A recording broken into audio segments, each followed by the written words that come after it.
الاعمال الدراميه تو اكيد راك تتفرج في التلفزه وتشوف، وخاصه السنه نعرفوا انه معناتها ضجه كبيره صارت على عدد من الاعمال، على فلوجه، على جبل الاحمر، على الاعمال الجديده. ممثلين خلينا نقولوا اللي غايبين تويك قاعدين يتفرجوا، وانت كممثل وكصانع للفرجه زاده كيفاش شفت الاعمال هذه؟ رايك فيها؟ محمد والله يا محمد خويا، والله صدقني والله العظيم لا تفرجت على عمل انا في طبيعتي.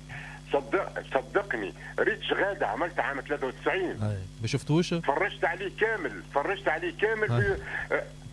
عليه كامل معناها في النهار وقت اللي جات الكورونا.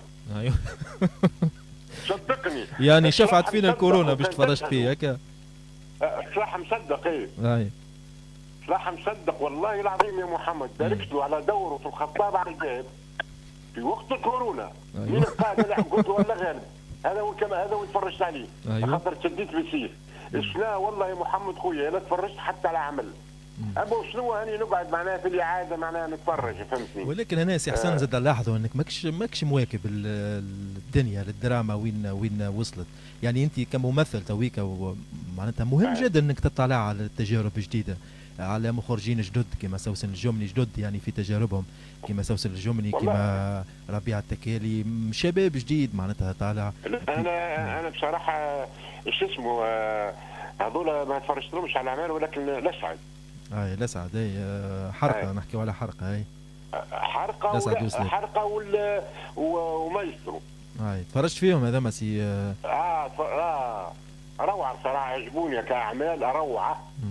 معناها حتى فيه مثل الممثلين جدد معناها اللي يجي يمسك في الاخر، فهمتني؟ في ممثلين معناها ممتازين معناها سيرتو المايسترو حرقه كيف معناها، فهمتني؟ فيهم وليدات تبارك الله معناها صغار ولا القدم كما المهذب الرميلي، كما وحيده تبارك الله عليه معناها اعطوا معناها فريمون معناها اثروا معناها الدراما التونسيه في الادوار هذيك، فهمتني؟ والمايسترو كذلك معناها عجبني احمد الحفيان يعطيه الصحه معناها كان ممتاز جدا. فتحي الهداوي كيف وجيه الجندوبي ايضا كيف. ليش عاد تفرجت عليه زوز اعمال هذول ممتازين بصراحه.